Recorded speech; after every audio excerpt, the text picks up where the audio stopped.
Bueno, damos un saludo a todos los que están online y los que estamos acá también. Y estamos en la porción 21. Y vamos a estar hablando de aprovechar que esta porción trae este tema. Vamos a conectarla con otra más adelante, pero vamos a hacer esa. Y en esta porción tenemos algo que muchas veces pues simplemente no se habla. En las iglesias muchas veces no se habla porque no se sabe qué se va a decir. Lo más que se sabe que se va a decir es lo que la psicología dice del tema. Pero la mayoría de los pastores en las iglesias no hablan de eso. Posiblemente se hable en círculos cerrados, cuando hay una situación, cuando hay un problema, cuando ocurre algo al respecto. Pero ya les digo, es por simplemente desconocimiento. No hay ninguna materia, en ningún seminario que te explique ese tema. Lo que tú expliques de ese tema es porque tú lo investigaste y lo buscaste. Tristemente, como hay una presuposición mala hacia la cultura bíblica, que es la que tiene el pueblo de Israel, pues simplemente buscan donde no tienen que buscar, se meten en la psicología, lo que la psicología dice al respecto, y entonces lo que hacen es complicar la cosa, enredar. Pero vamos a tratar de hablar un poquito de eso, que es con respecto a los sueños. ¿Y por qué? Porque en esta porción tenemos un sueño que pasó José, ¿verdad? Tuvo José. Estábamos leyendo hace un rato en la lectura de hoy. Como José tiene un sueño y ese sueño pues le trae problemas. Cuando dijo el sueño, pues, ¿cómo se llama? Lo vendieron, un poco lo matan, y así llegó a Egipto, pero después vemos que entonces el sueño tuvo cumplimiento. Ahora, eso hay varias formas de mirarlo. Siempre yo les digo que nosotros podemos mirarlo así por arribita. Por arribita sería eso que les conté, al final de la jornada. José llegó, el faraón tuvo un sueño, José le interpretó el sueño a Faraón lo puso a José al frente de la administración, el segundo de todo el reino, y entonces José, vienen los hermanos y se cumple el sueño. Eso es ¿cómo se llama? Por arriba. Ahí podemos profundizar y llegar más abajo. Vamos a tratar de profundizar y llegar al medio. No vamos a ir tan abajo. Vamos a llegar ahí al medio. Que yo pienso que llegando al medio, pues vamos a tener una claridad mejor de este tema. Lo primero que tenemos, antes de meternos, vamos a entender un poquito lo que son los sueños en la perspectiva bíblica, no la perspectiva de psicología. Porque la psicología parte del punto de que Dios no existe. Entonces, si la psicología parte del punto de que Dios no existe, pues ya hay una cosa que no tenemos muy afín, muy común. Aparte, cuando la Biblia se escribió no existían los psicólogos. Así que la psicología es simplemente el resultado del hombre alejándose de Dios y tratando de explicar las cosas a su manera. Entonces no nos vamos a ir con la psicología, vamos a irnos con lo que enseña el texto bíblico. Ahora, hay muchas formas de explicar esto, pero lo voy a explicar de la forma más fácil que tenemos. Sobre todo nosotros que conocemos ya el texto apostólico. Por ejemplo, Pablo, yo creo que hace unos días, hace unos servicios atrás, hablamos de ese tema. Tenemos a Pablo contando en un momento determinado que fue arrebatado al tercer cielo. ¿Recuerdan eso? Entonces fue arrebatado al tercer cielo. Pues Pablo te está dando una clave de algo importante ahí. Hay tres mundos. Porque si él fue arrebatado al tercer cielo, tuvo que pasar por el primero, por el segundo y llegar al tercero. ¿No es así? Porque si no Pablo hubiera dicho, fui arrebatado al cielo. Pero él no dijo así. Dijo, fui arrebatado al tercer cielo. Si hay un tercer cielo, pues tiene que haber un primero y tiene que haber un segundo. Por los que él pasó. Y brincó. Vamos a poner que brincó. Ahora, bíblicamente existen 4 mundos espirituales. o desde una perspectiva espiritual. Tú dices, bueno, si existen 4 mundos, ¿por qué Pablo fue el tercero? No llegó entonces al final. No, él llegó al final. Lo que pasa es que Pablo no está contando el mundo en que él está. Entonces, el primer mundo o el primer cielo sería el mundo donde tú estás. El mundo físico. El mundo de las interacciones materiales. Tenemos entonces otro mundo que sería, ahí lo que Pablo empieza a contar, primer cielo, sería el 0, vamos a poner que él está en el 0 y cuenta el primero, por eso hay 4. Entonces, primer cielo está un poquito más allá del mundo físico, pero todavía hay influencia del mundo físico. Tenemos entonces un segundo cielo, sería entonces el tercero, desde el punto de vista de los 4. Tenemos entonces para Pablo, un segundo, donde están más alejados de las cosas espirituales, de las cosas materiales, y más cerca del último de los cielos, por lo tanto, tienen más influencia de lo espiritual. Y tendrías entonces el último de los cielos, que sería ya donde dice Pablo que oyó palabras inefables que no es dada al hombre hablar. O sea, ya no tiene nada que ver con esto. Y ahí todo lo que hay para decir no se puede decir. No porque sea prohibido decirlo, sino porque no hay palabras en nuestro idioma para poder describir eso. ¿Qué es lo que quiere decir la palabra inefable? ¿Van ahí conmigo? Ahora, por ejemplo, en el cielo anterior a ese último, pues todavía hay cosas que se pueden decir con palabras. ¿Ven? Entonces, cuando uno duerme, yo hablaba hace un rato yo lo voy a explicar ahora no, porque seguro que hay gente que van a ver el video y no van a ver lo que hablé primero. Pero tenemos en el ser humano, una de las características del ser humano es la Neshama. ¿Están ahí conmigo? Que en muchas ocasiones la Biblia lo traduce como alma, otras veces la va a traducir como espíritu, otras veces la va a traducir como mente. Pero, ¿por qué? Porque los traductores simplemente no saben cómo traducirlo. Yo hubiera preferido no traducirlo. Como mismo hicieron los traductores con la palabra iglesia. No tenían una palabra para traducir la palabra iglesia y dejaron la palabra iglesia así. No tenían una palabra para traducir la palabra Pascua y dejaron la palabra Pascua. Entonces, a veces tú no tienes una palabra en tu idioma para traducir otra, pues déjala así. Déjala la que está. Y después la gente se acostumbra a repetirla y la entiende. Si hubieran hecho eso con Neshama, si hubieran hecho con Nefesh, si hubieran hecho eso con Ruach, pues hubiera sido más fácil para nosotros hoy. Ya yo no tuviera que explicar toda esta parte que estoy explicando. Pero la Neshama es esa parte del ser humano que se identifica, que conecta al hombre con Dios y que conecta y que puede transitar por esos mundos hasta Dios. Cuando una persona duerme, esa Neshama se conecta a través del sueño. El sueño es lo que va a describir lo que la persona está viviendo con los diferentes mundos. ¿Van ahí conmigo? Entonces, si el primer mundo es físico, tenemos sueños que son sueños físicos. O sea, muchos de los sueños que tenemos son sueños, podríamos decir, del cuerpo, sueños carnales. Sueños que no tienen nada que ver con nada. Que es simplemente la repetición de cosas de este mundo, que la repetimos hasta en forma fantasiosa, en dependencia de cómo tu mente la esté lidiando con esa situación en ese momento. Ahora, llegas en ese mundo terrenal y pasas a un mundo más cercano a Dios, sería el otro, y en ese mundo que estás más cercano a Dios, aunque estás más cercano a Dios, pero estás más cercano primero. Por lo tanto, vas a tener cosas que son del mundo terrenal, de tu cuerpo y vas a tener cosas también que pueden venir de Dios. Entonces vas a tener una mezcla ahí de cosas de verdad y cosas de mentira.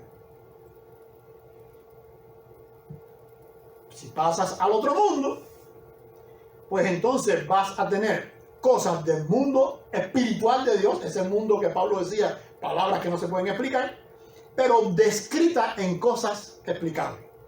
Ya no vas a tener las mentiras del primer mundo, pero todo lo que vas a tener en ese sueño son símbolos de cosas espirituales. ¿Van a ir conmigo?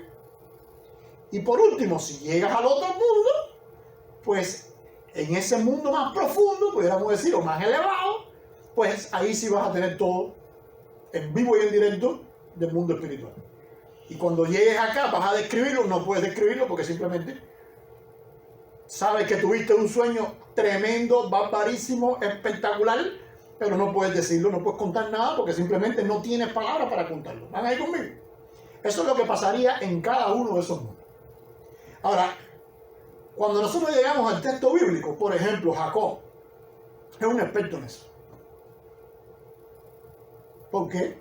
Recuerda que Jacob tuvo sueños, y tuvo sueños que interpretó, y tuvo sueños que vivió, aquellos ángeles bajando por la escalera que subían y bajaban, y él entendió todo aquello, y tenía una comunicación directa con Dios.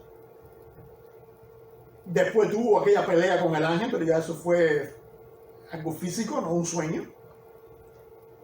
O sea, Jacob era una persona experta en este tema. Yo, por ejemplo, no soy tan experto como Jacob, pero muchas veces cuando alguien me cuenta un sueño, yo he tenido a lo largo de mi ministerio, bueno, aparte de yo tener sueños determinados, pero he tenido personas que vienen y me dicen, oye, mi hermano, tuve este sueño, ¿qué tú crees de este sueño? Entonces a veces tengo que volver de porque yo no fui el que viví el sueño lo viviste tú, el que tiene que saber eres tú. Lo que pasa es que como no se dominan todos estos temas, pues la persona no sabe ni qué es lo que tiene, entonces es normal que me pregunte. Pero cuando me preguntan del sueño y me describen el sueño, ahí estoy yo tratando de descifrar qué habrá sido, cuánto hubo de verdad en el sueño y cuánto hubo de mentira, porque en independencia de la mentira que hubo en el sueño, la persona estuvo ¿dónde? En lo que está todo el mundo, en el sueño físico. Y mientras más cosas espirituales hay en el sueño, más cercano al tercer cielo está. Pero el punto está en que cómo yo puedo saber eso si yo... ¿Entienden la cosa? Si la persona me dice, tuve un sueño y no puedo describirlo porque no tengo palabras para explicarlo, ya yo sé automáticamente que llegó al último sueño. ¿Ya me entienden? Pero cuando la persona empieza a contarme lo que pasó, ahí yo tengo que decir, bueno, ¿en cuál de los tres cielos? Para acá está. A veces doy en el clavo, a veces no doy en el clavo, porque es la persona la que tiene que definir eso. Y a veces simplemente no doy en el clavo, porque aunque trate de explicarlo, al final fue un sueño en el mundo material y no tiene ninguna explicación. Es simplemente tu mente divagando. ¿Van ahí conmigo? Bien. Entonces, Jacob es un especialista en esto. Con esa introducción, alguien se quedó con duda ahí, traté de ser lo más claro posible. Con esa introducción vamos a ir ahora al texto para que usted entienda el primer diálogo que hay en este texto, cuando José tiene el sueño y lo cuenta. Primero él cuenta un sueño a sus hermanos, después tiene otro sueño y vuelve a contarlo. En el segundo sueño dice, y lo contó a sus hermanos y dijo a su papá. Dice, si se lo contó a los hermanos, ¿cómo lo va a decir el papá? Bueno, porque el papá siempre estuvo en todo, él siempre estuvo en el cuento. Lo que pasa es que la primera vez que él lo explicó, los hermanos se pusieron farrucos y José se quedó calladito. José no, disculpe, Jacob se quedó calladito. ¿Por qué? Porque Jacob, ¿qué cosa es? Un experto en el tema. ¿Entienden ahí? Ahora, por eso es que al final, por ejemplo, en el versículo 11 del capítulo 37, va a decir, y sus hermanos le tenían envidia, mas su padre, Jacob, dice que dice ahí, meditaba en eso. Porque aunque él le va a dar una respuesta que la vamos a ver ahora, pero Jacob meditaba eso. O sea, él está con el bombillo prendido. ¿Están ahí conmigo? O sea, ahí podemos sacar una enseñanza rápido. Siempre estate el bombillo prendido con tus hijos. Siempre estate con el bombillo prendido con tus amistades, con el que nos rodea. ¿Están ahí conmigo? Ahora dice, en el segundo sueño, cuando él tiene el segundo sueño, en el primero los hermanos interpretan a su manera. ¿Ves? Dice los hermanos, reinarás estarás reinando sobre nosotros, también vas a dominar sobre nosotros. O sea, tú vas a llegar a ser rey y vas a dominar sobre nosotros. ¿Ves? Ellos están preocupados en eso. Ellos deberían estar contentos, ¿verdad? Si alguien viene y me dice, oye, me gané la lotería en el sueño, ¿qué le diría yo? ¡Wow! No me voy a dejar fuera. ¿No es así? Ahora ellos no. Me gané la lotería, ¿qué dicen ellos? Ah, entonces también nos vas a tener a nosotros así tirados. Si yo soy tu hermano, si nosotros somos hermanos, ¿por qué te voy a tener eliminado? ¿Me entiendes? O sea, ellos están en su... Ahora, ¿cómo José y sus hermanos, porque también vamos a ver después que sus hermanos no están aquí perdidos, aunque ellos estaban mal, saben del tema de los sueños?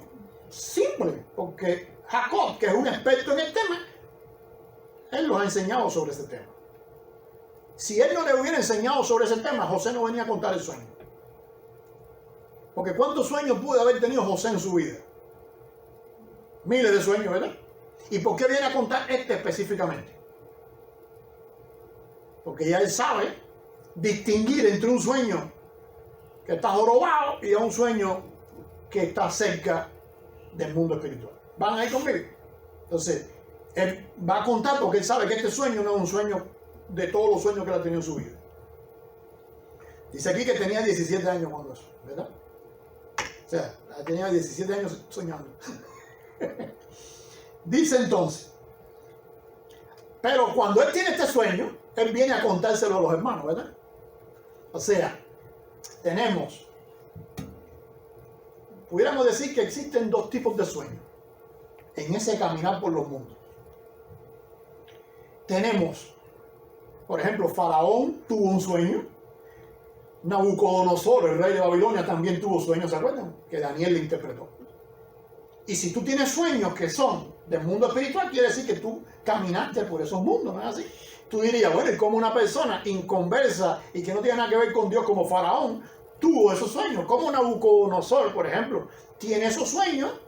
¿Puede entonces una persona inconversa, una persona que no tiene nada que ver con Dios, tener un sueño espiritual?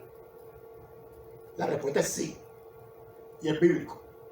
Porque ahí tienes a Faraón, un ejemplo. Tienes a Nabucodonosor, otro ejemplo. Tienes, por ejemplo, la mujer de Pilato después, cuando el tiempo de Jesús, también con un sueño. Entonces, ese tipo de sueño de una persona inconversa, como también puede ser de una persona que no sea inconversa, pero que no tiene las características o las cualidades espirituales necesarias, es por voluntad de Dios. O sea, Dios quiere simplemente que tú te acerques en el sueño, te acerques a su mundo espiritual. Te saca entonces de un mundo terrenal y te acerca al mundo espiritual. Y puede ser que te lleve al cielo de él, al último de los cielos, o puede ser que te deje en el intermedio. ¿Por qué? Porque hay una emergencia, hay algo que él quiere hacer, hay algo que está fuera de lugar y él quiere hacerlo en ese momento. ¿Están ahí conmigo? Entonces, había una situación en Egipto que venía y Dios quería usar esa situación. ¿Y qué hizo? Agarra a Faraón y lo acerca en los sueños, y Faraón entonces tiene un sueño que le va a revelar cosas que van a pasar más adelante. ¿Están ahí conmigo? Entonces, hay un tipo de sueño que es porque simplemente Dios quiere y te pasa de un mundo al otro. Y hay un tipo de sueño en que tú te has acercado a Dios a través de la santidad, de la pureza, de la búsqueda de Dios. Y cuando estás un tiempo así y te dormiste, llega la noche, por ejemplo, te duermes o en cualquier horario, y en ese sueño, precisamente como estás en intimidad con Dios, pasas de un mundo a otro. ¿Por qué? Porque tú estás en esa dimensión espiritual. ¿Van ahí conmigo? Entonces hay dos formas de transitar en el sueño y subir o acercarse al mundo, a ese cielo espiritual, a ese mundo de Dios, que es o por voluntad de Dios o porque tú estás interactuando con Dios. Por ejemplo, tenemos dos casos interesantes. Tenemos a Nabucodonosor, que tuvo el sueño, Dios lo acercó, y tenemos también a Daniel, Daniel también tuvo. ¿Quién acercó a Daniel? Nadie. Él está interactuando con Dios y mientras más cercano está a Dios en su interacción con él, pues automáticamente más cerca está del mundo de Dios. ¿Van ahí conmigo? Entonces, José en el primer sueño, y lo vamos a ver por qué, en el primer sueño él está acercándose a Dios. ¿Por qué cosa? ¿Porque Dios lo ha querido acercar o porque él se está acercando?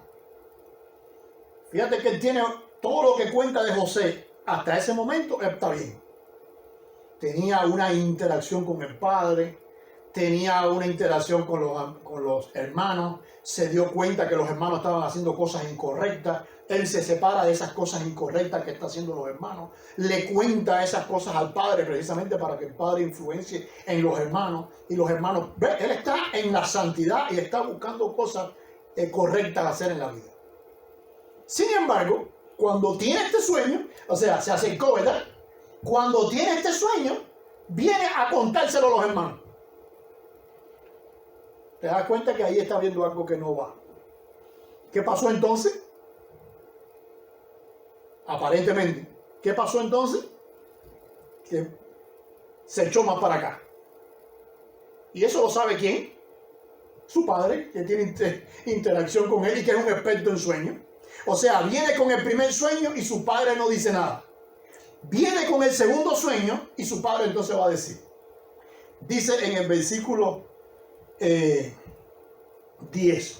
Y lo contó a su padre y su hermano, y su padre le respondió. Y le dijo, ¿qué sueño es este que soñaste?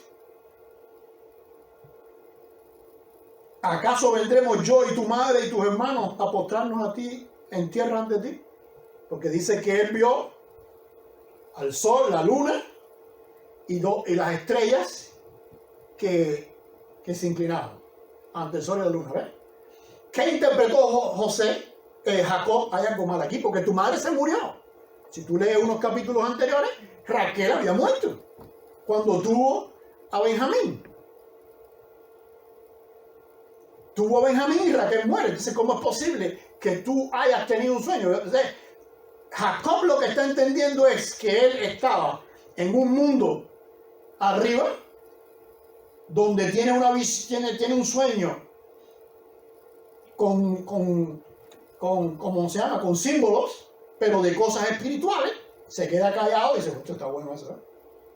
Está aprendiendo, está acercándose a Dios y está buscando a Dios y está teniendo eso. Está bien. En el segundo sueño dice, aquí está el sol, soy yo, las estrellas son los hermanos y la luna es tu mamá, pero tu mamá murió. Entonces hay una mentira en medio del sueño. Quiere decir que está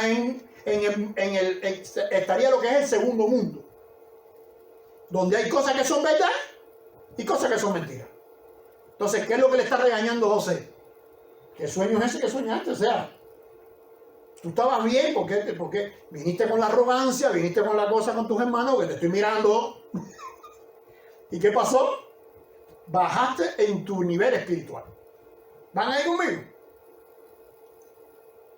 Dice, ¿acaso vendremos yo y tu madre y tus hermanos y nos postraremos en tierra ante ti? O sea, no puede ser. Eso no puede ser porque tu madre se murió.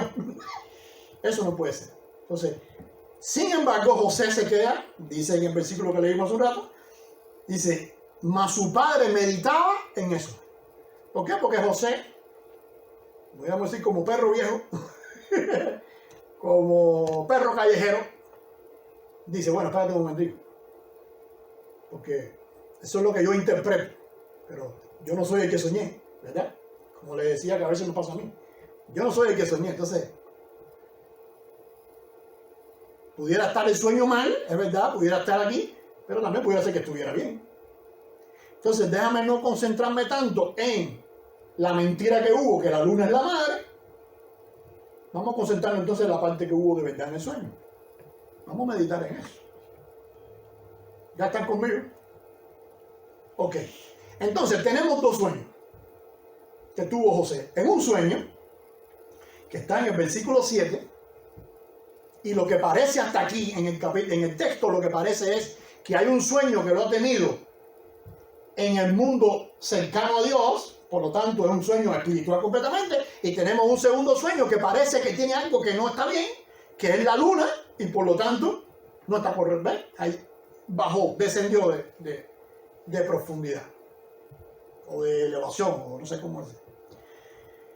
Entonces dice, en el primer sueño dice, he aquí que atábamos manojos en medio del campo, y he aquí mi manojo estaba derecho, y vuestros manojos estaban alrededor y se inclinaban a mí.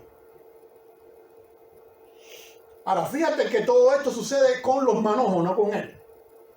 O sea, que si pensamos, porque ya nosotros conocemos la historia, o sea, lo bueno que tenemos nosotros aquí, en diferencia a Jacob, es que nosotros sí conocemos el final. Porque tenemos el libro completo, pero Jacob no. Jacob todavía no ha pasado eso. Todavía no ha visto la película. Dice entonces que hay un manojo, que es el de él, que está recto, y hay los manojos de los hermanos que se inclinan a ese manojo, pero no es a él. O sea que cuando eso suceda después con Faraón, cuando Faraón lo pone al frente de todo y vienen los hermanos y todo eso y tienen que inclinarse ante él, hay algo ahí que va a estar pasando que tiene que ver con ese desconocimiento acerca de él. Entonces tenemos un primer sueño, que es los hermanos inclinándose, y tenemos un segundo sueño que dice, he aquí que he soñado otro sueño, y es que el sol y la luna y 11 estrellas se inclinaban a mí. Sol, la luna y 11 estrellas se inclinan ante él. Automáticamente todo el mundo piensa, ¿ves? Los hermanos, todo eso. Ahora, los que conocemos un poquito del texto bíblico, nos damos cuenta que no necesariamente tiene que ser eso. ¿Qué también puede ser? Algo que la gente no conocía en aquel tiempo y que Jacob va a conocer, porque Dios se lo va a revelar en ese sueño, y que él lo está resumiendo de esa manera, porque un sueño que fue eso, eso no puede haber pasado en los segundos esto que yo lo acabo de leer, eso no llevó ni un segundo, yo creo, de leerlo. Eso pasó, que él lo tuvo que ver de alguna manera. ¿Qué te recuerda eso? ¿Qué evento te recuerda que haya sol, luna y estrella?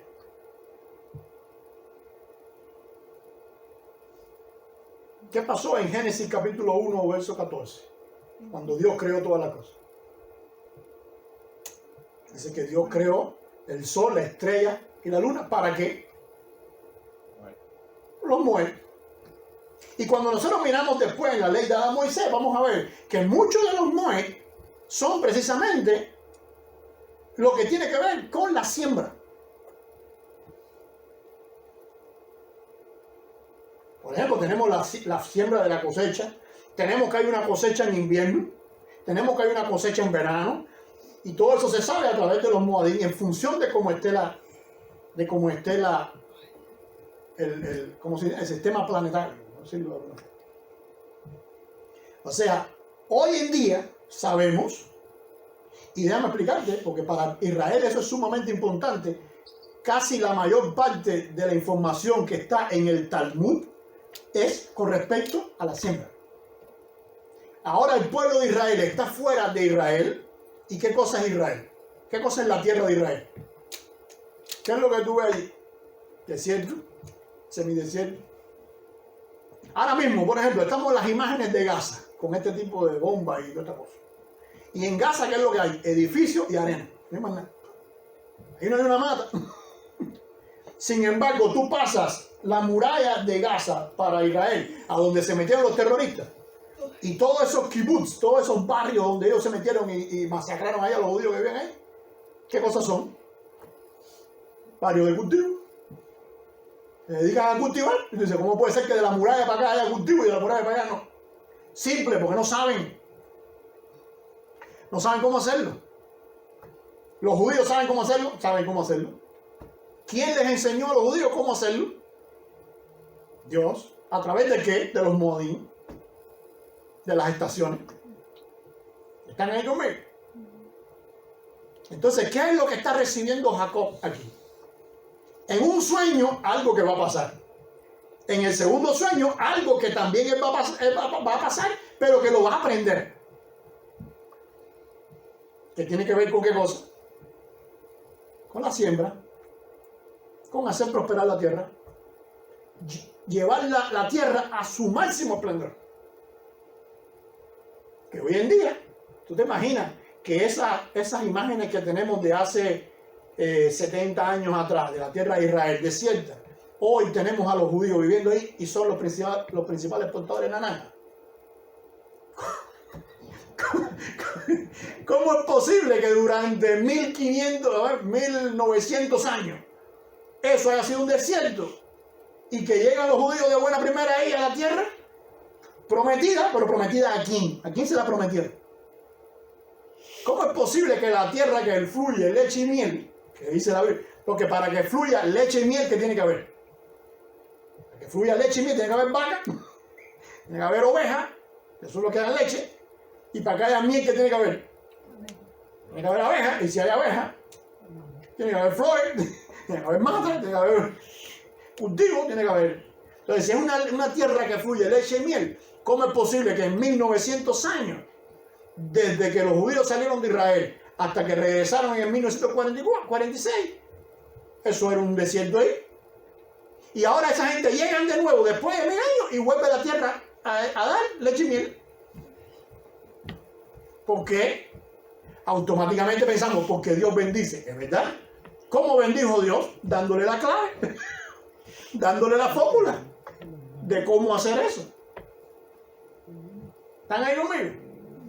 Ok, entonces tenemos los dos sueños, ahora vamos a movernos al momento. José es agarrado por los hermanos, tirado para matarlo, no se muere, se lo venden a los egipcios y José va entonces ¿para dónde? Para Egipto. Usted ha visto la foto de Egipto y las pirámides y todo eso, ¿verdad? ¿Dónde está eso? En pleno desierto, ¿verdad? Ahí nada más que hay algo alrededor del Nilo. Más nada. Y con todo y eso alrededor del Nilo, usted tiene unas cuantas poblaciones que están pasando las 1000 y una noches porque no saben cómo hacer que esa agua que pase por ahí prospere. Y la tierra esa produzca. Sin embargo, dice que entonces Faraón tuvo un sueño. Y en ese sueño, eso está por allá por el capítulo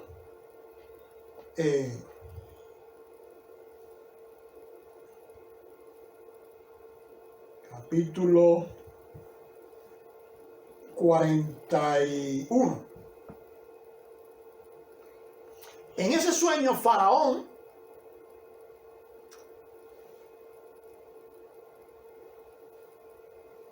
alabado por el Señor, porque él no tiene nada de espiritualidad, ni busca nada de Dios, ni ha estado en oración, ni ha estado en nada con Dios, pues sueña que hay unas vacas, que son 7, sanas, y hay unas vacas que son flacas, que se comen a las otras, y sueña también que hay unos, ¿cómo se llama? Unas espigas, que igual son florecientes y que hay otras que no son y que acaban una con la otra. Y hasta ahí llega el sueño de Faraón, se despierta, entonces tiene 2 sueños igual, son 2 sueños separados. Llaman a José y José automáticamente le dice, esos son que van a haber 7 años de hambre y 7 años de prosperidad. Yo te recomiendo que busques a alguien que haga qué cosa. Que sepa qué hacer en esos 7 años donde va a haber abundancia. Porque no quiere decir que tú te vas a sentar y te vas a echar fresco y que las matas van a salir solas y van a tener las espigas. Tú tienes que buscar a alguien que sepa aprovechar esos 7 años. Faraón, que por gusto no es faraón. Porque todo el mundo siempre le pone los faraones con la chancleta grande esa que no saben ni caminar. No, pero estos faraones no son así. El faraón no llegó ahí por gusto. Y dice, espérate un momentico, porque si tú me diste el sueño, tú tienes que saber cómo hacer esto. Yo te pongo a ti. Porque aquí todo el mundo estaba perdido con eso. Así que yo te pongo a ti a hacer eso. Y entonces pone a quién? A José a hacer eso. ¿Y José qué tiene? hasta ese momento, los sueños de José, ¿cómo están? En hold. Está congelado. Ahí durante 20 y tantos años no ha pasado nada con esos sueños. Y de buena primera, de la noche a la mañana, en un segundo, Faraón le dice, tú vas a ser el segundo en el reino. Después de mí, no hay más nadie. Ni nadie puede levantar la voz más que tú. Tú eres el tipo.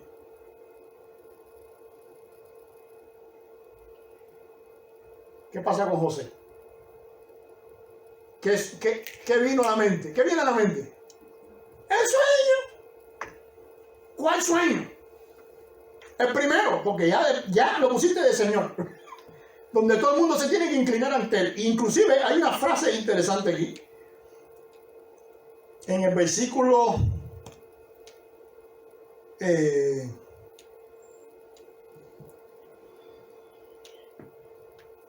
ver si no se me pierde entre tanto.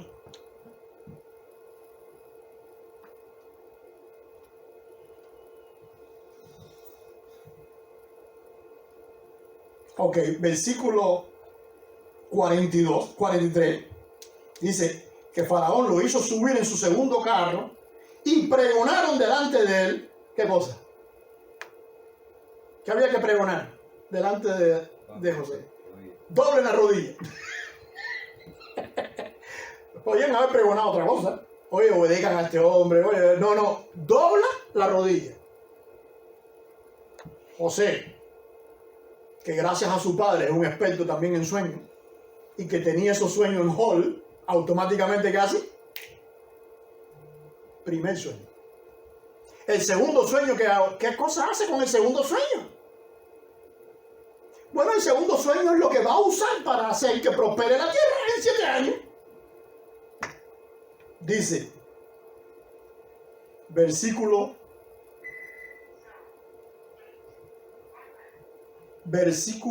46. Y salió José de delante de Faraón y recorrió. ¿Ve? Parece talmente como que él salió a pasear. Con esa palabra recorrer quiere decir atravesó, quiere decir la tierra se metió dentro de la tierra. Como que partió la tierra. Ahora tú que entiendes lo que son los Moadim y lo que son todo esto, tú dices, ¿de dónde saca José para partir la tierra? De lo que Dios le ha revelado en ese sueño de cómo hacer cultivar la tierra. ¿A través de qué? De los Moadim. O sea, como decía alguien en una ocasión, hoy la ciencia, hay una ciencia que se llama agronomía. Que Adailín, aunque ustedes no lo crean, Adailín iba a estudiar eso. ¿Te imaginas a Adailín? Sembrando mata. Menos mal que se arrepintió a tiempo. Y no se para conmigo. Pero agronomía es la ciencia de hacer cultivar la tierra, ¿no es así? Una de las cosas que te enseñan, que ya es un ABC, ya es normal, es que tú no puedes sembrar cuando tú quieras. Es más, tú vas ahora a Home Depot y compras un paquetico de semillas. Y por un lado te dice la matica y por atrás que tiene un mapa. ¿Con qué cosa en el mapa? Las temporadas. Cuando tú siembras esa semilla. Eso no es que tú llegues y la coges y la siembras. Eso no funciona así. Yo he tenido que pastorear en lugares de campo. ¿Y cómo trabajan los campesinos en esos lugares de campo? Ellos no siembran, oye, voy a sembrar mango. No, eso no es así. Entonces siembran en una temporada. Si no, no se da. Hoy en día tenemos que han logrado cambiar lo que es la genética de la fruta. Y hoy en día tú compras un mango para que te dé una mata para que te dé mango en diciembre. Aquí en los Estados Unidos es así. Pero todo el mundo sabe que esos mangos no son iguales. Ahora tú vas a orgánico. A un mango orgánico. Y llegas a un campesino en los países de nosotros que todavía andan a la antigua. ¿Y cuándo se siembra el mango?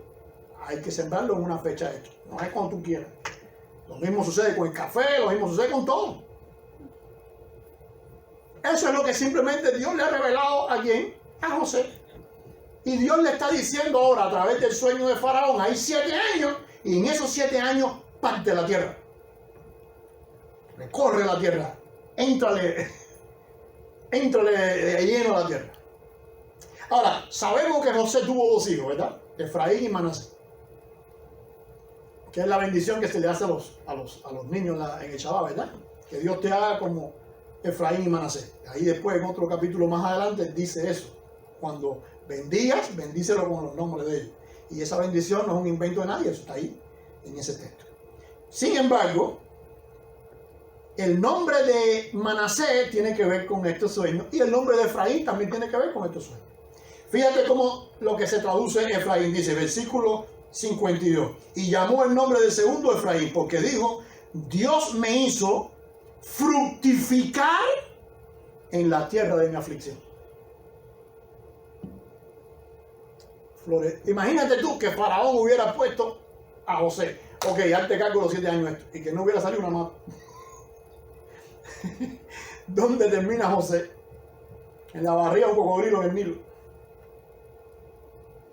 como tantos otros. Sin embargo, Dios lo hizo, ¿qué cosa? Fructificar. Y él utiliza esa palabra donde tiene que ver con ese renacer, con ese descendencia, pero agrícola también. ¿Van ahí conmigo?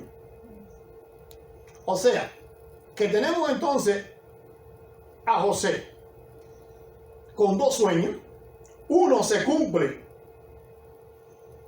con los hermanos cuando regué, porque después, cuando vino esa abundancia y todo el mundo tenía que hacer, los hermanos tuvieron que venir y tuvieron no tan solo que venir, tuvieron que enfrentarse a José. Ahora, recuerdan que les hablé de las espigas, ¿verdad? Que todas se arrodillaron y la espiga de él no se arrodilló y todos se inclinaron ante él. Y yo dije que él las espigas, no él. O sea, cuando vienen los hermanos, hay algo interesante. Llegan los hermanos de José y José, al momento que hace, los reconoce a ellos y ellos no lo conocen a él. ¿Cómo no lo va a conocer?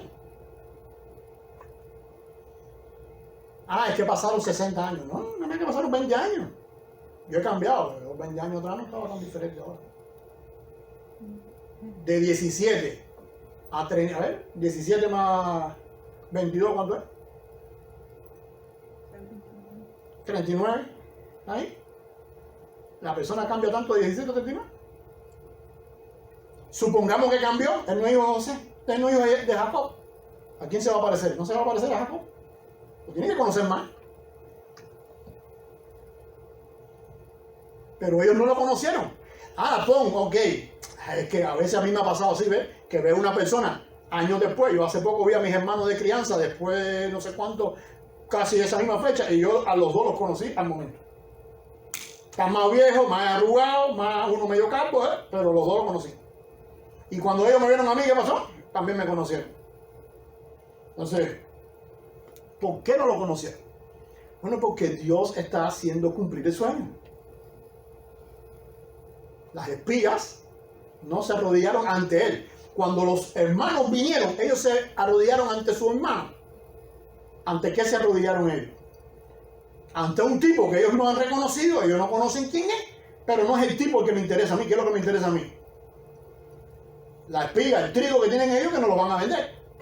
Entonces cuando yo vengo me inclino ante él, porque no porque es mi hermano, por el tema del trigo.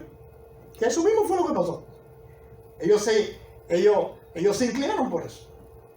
O sea que ahí tienes entonces un primer sueño que se cumplió. ¿Van a ir conmigo? Y el segundo sueño es la instrucción de cómo hacer prosperar la tierra. También se cumple.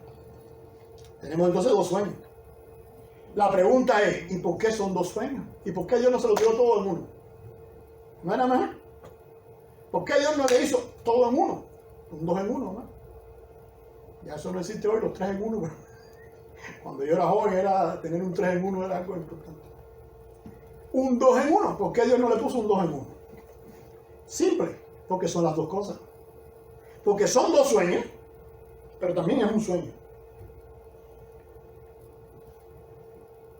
¿Por qué es un sueño? Porque tenemos después una bendición que se llama la bendición de Jacob sobre los 2 hermanos. Y en esa bendición de Jacob sobre los 2 hermanos, porque acuérdate que las estrellas sí se inclinaron ante él. Dice, el sol, la luna y las estrellas se inclinaron a mí. Cuando tenemos la bendición de Jacob, tenemos entonces a los hermanos, tenemos a Jacob y tenemos a la nación de Israel. Porque Jacob está profetizando de todo eso. Pero cuando nosotros leemos esa bendición, vamos a ver un versículo para Judá, un versículo para Simón, un versículo para Leví, un versículo para Ser. ¿Ves? Y cuando llega a José, ¿cuánto tenemos? La mitad. Y después ni siquiera vemos a José en las 12 tribus, porque las 12 tribus se completaron ¿con quién? Con Efraín y Manasés, los hijos de José. O sea, José se quedó aparentemente sin tribu. Y se la dieron entonces a Efraín y Manasés, que son hijos de José. ¿Por qué? Porque se están inclinando ante José. Porque él está fuera de eso. Entonces tenemos un sueño por separado que tiene un cumplimiento, otro sueño por separado que tiene otro cumplimiento, pero también tenemos un sueño junto que tiene un cumplimiento.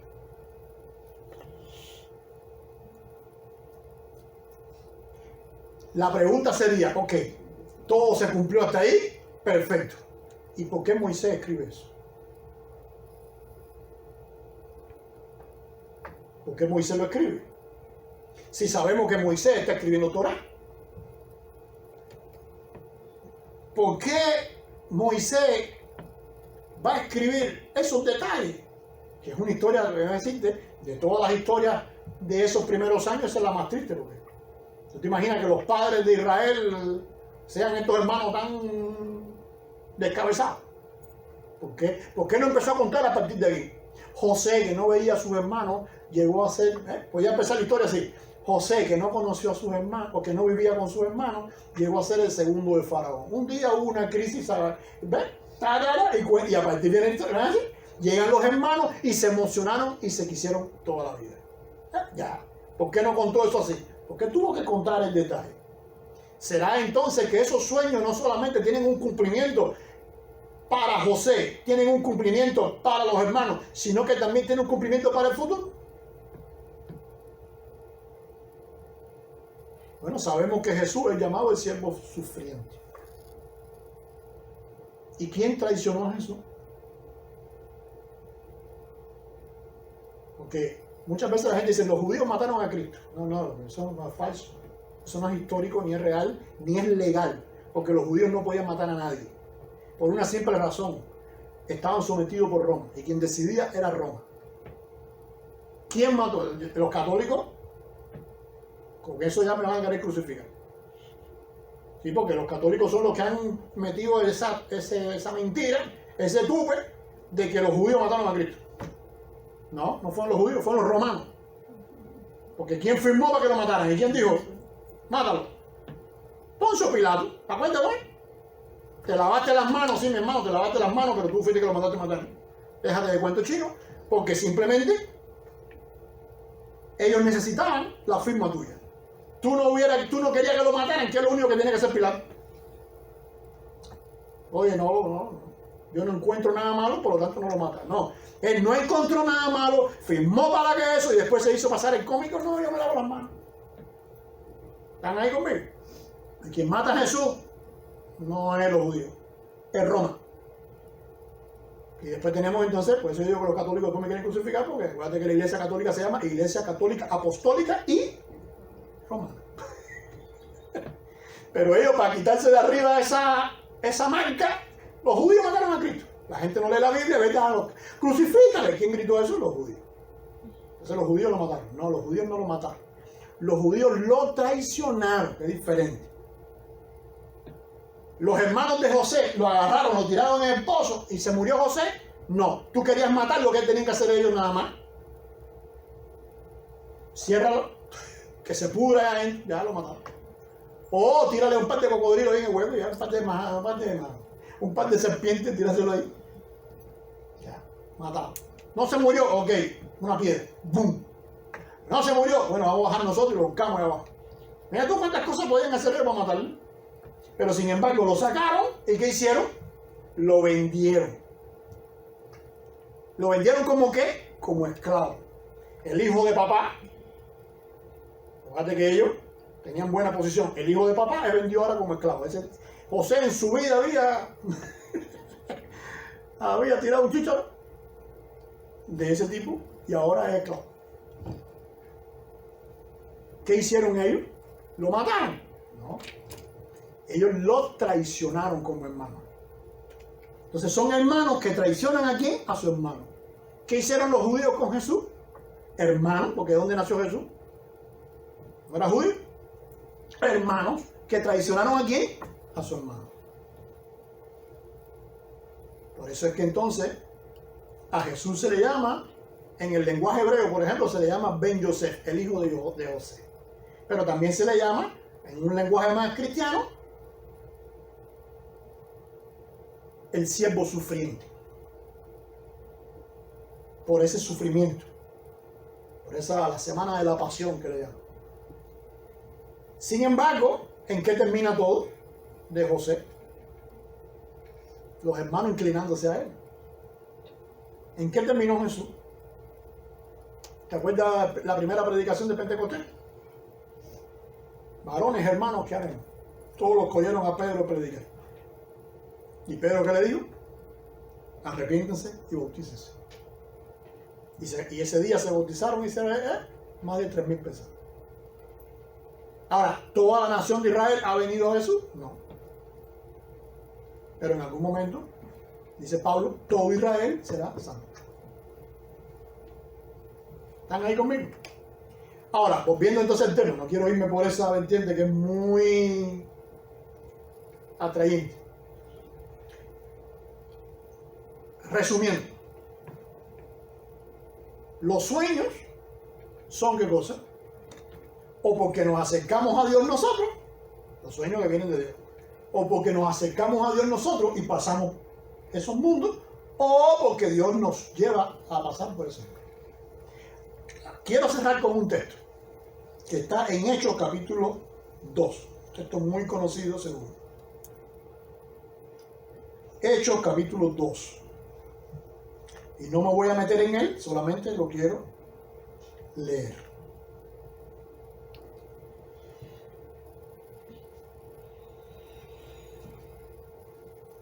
Que fue el día de Pentecostés, ¿recuerdan? Estaba el mué. ¿Qué cosa es el Pentecostés? Un mué. Hay un mué, que es Pentecostés, que tiene que ver con una de las cosechas, que es la cosecha del trigo, y viene entonces Pentecostés. ¿De qué cosa eran las espigas aquellas? Trigo, ¿verdad? ¿Cosecha de qué? De trigo. ¿Ya existía Pentecostés? No. Pero sí existía el mué, sí existía la estación. Entonces dice, Pedro poniéndose en pie con los 11, alzó la voz y les habló diciendo, varones judíos y todos los que habitan en Jerusalén, esto sea notorio, oíd mis palabras. Porque estos no están borrachos. La gente decía, a ver, esta gente está borracha. Estos no están borrachos como vosotros suponéis, puesto que es la hora tercera del día, bien temprano. Mas esto es lo dicho por el profeta Joel. O sea, se está cumpliendo una profecía. Dice Joel, en los postreros días, dice Dios, derramaré de mi espíritu sobre toda carne, que es lo que estaba pasando en ese momento, ¿recuerdan? Por eso es que esta gente dice, esta gente está borracho, porque no están entendiendo lo que ellos están haciendo, que es que están hablando en los idiomas de cada uno de la gente que estaban allí.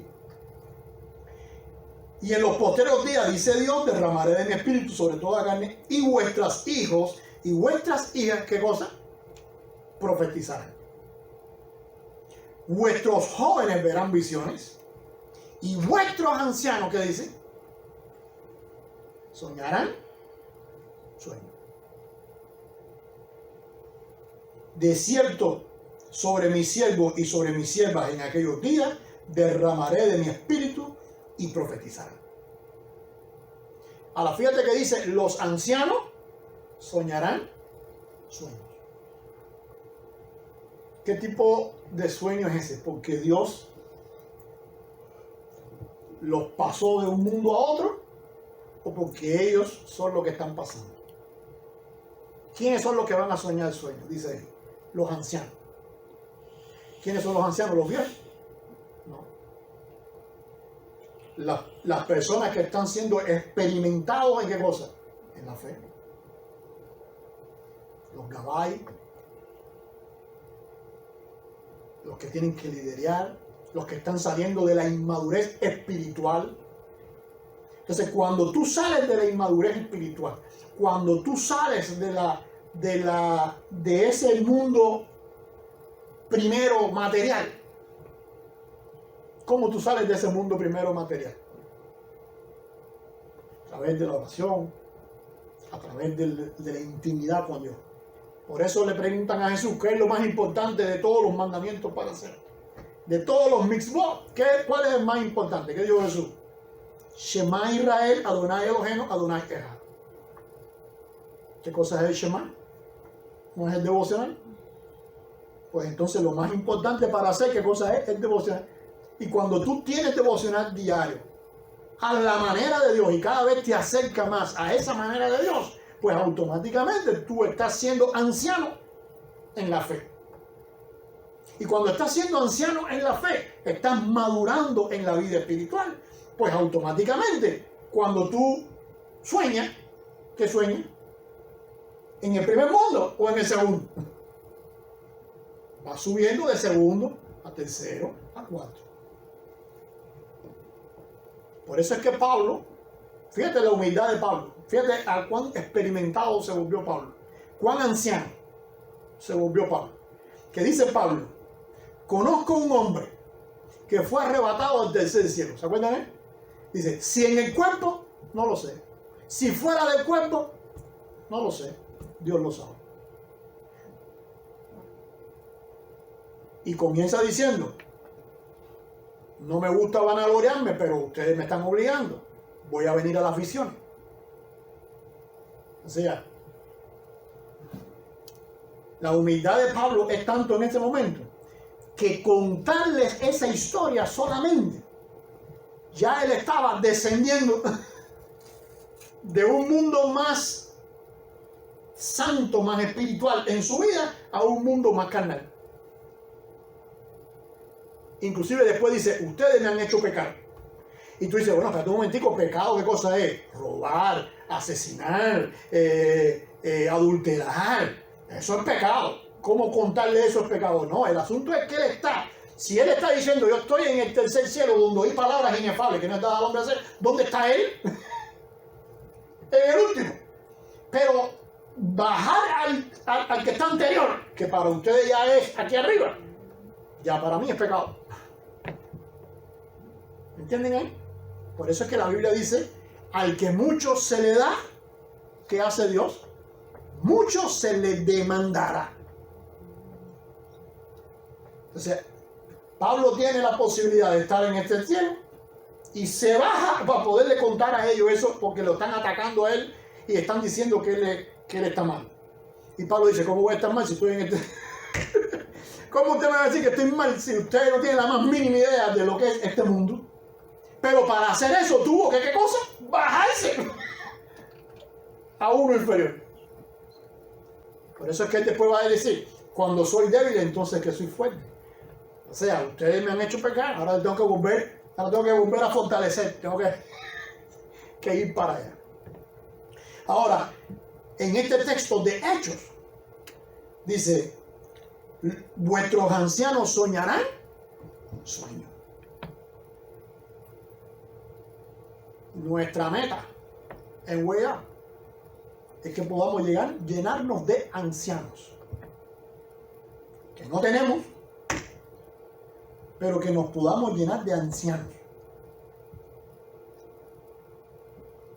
Gente que sean capaces de pasar hasta el último cielo. ¿Se imagina? si la iglesia con un Pablo que entró allá, mira la iglesia hasta donde hemos llegado 2000 años después, hablando de eso. ¿Qué sucede si la iglesia tuviera varios Pablos? ¿A dónde pudiéramos llegar? Dios nos bendiga en esta tarde. Y los dejo con ese reto. Que podamos dejar de ser inmaduros espirituales y convertirnos en ancianos de la fe. Amén.